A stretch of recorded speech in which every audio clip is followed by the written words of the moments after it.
वसुधा मारेगी मेघा को थप्पड़। जी हाँ दोस्तों, वसुधा के आने वाले अपकमिंग एपिसोड में जब वसुधा चौहान हाउस छोड़कर जा रही होगी तभी वहाँ मेघा आ जाएगी और मेघा वसुधा को ताना मारती हुई बोलेगी, तो कैसा लगा तुम्हें चंद्रिका मैम का थप्पड़, और तुम इस घर को हर मुसीबत से बचा लेती हो ना, तो अब मेरी कहर से इस चंद्रिका और उसके बेटों को कैसे बचाओगी। और सच बोलो वसुधा, तो तुम बहुत कच्ची खिलाड़ी हो, तुम्हें हराने के लिए मुझे ज़्यादा कुछ करना ही नहीं पड़ा और तुम इतनी बड़ी बेवकूफ़ होगी ये मैंने सोचा नहीं था। और अब तुम देखना इस चौहान को मैं कैसे उनकी असली औकात दिखाऊंगी और मैं यहाँ किसी को नहीं छोड़ूंगी और तुम्हारे आँखों के सामने तुम्हारे सुहाग तुम्हारे पति देव को तड़पा तड़पा कर मारूंगी। और वसुधा से ये बर्दाश्त नहीं होगा और वसुधा मेघा को जोरदार थप्पड़ मारेगी और मेघा वसुधा के थप्पड़ से तिलमिला जाएगी और बोलेगी,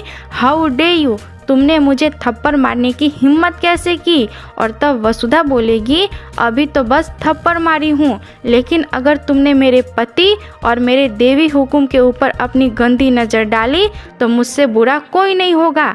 भले मैं उस घर में अभी नहीं हूँ और तुम उस घर की बहू बनकर जाओगी, पर याद रखना मैं देवसर की ब्याहता हूँ और देवसर की अर्धांगिनी हूँ और मैं देवसर पर एक आँच तक नहीं आने दूंगी। और भले तुम देवसर की पत्नी बन जाओ, पर मैं देवसर को अपना पति मानती थी और मानती हूँ और मानती रहूँगी।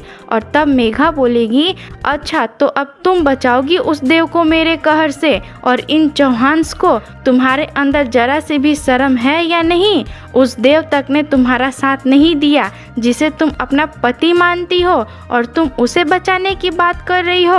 और तुम कैसे बचाओगी इन सबको, तुम क्या करोगी। मेघा ऐसी है, मेघा वैसी है, पर तुम्हारी बातों पर यकीन करेगा कौन। और तुम तो पहले ही इस घर से बाहर हो चुकी हो। और वसुधा को मेघा की सच्चाई देव और चंद्रिका को बता देना चाहिए या नहीं, आप हमें कमेंट में ज़रूर बताएं और इस वीडियो को लाइक शेयर और हमारे चैनल को सब्सक्राइब करें।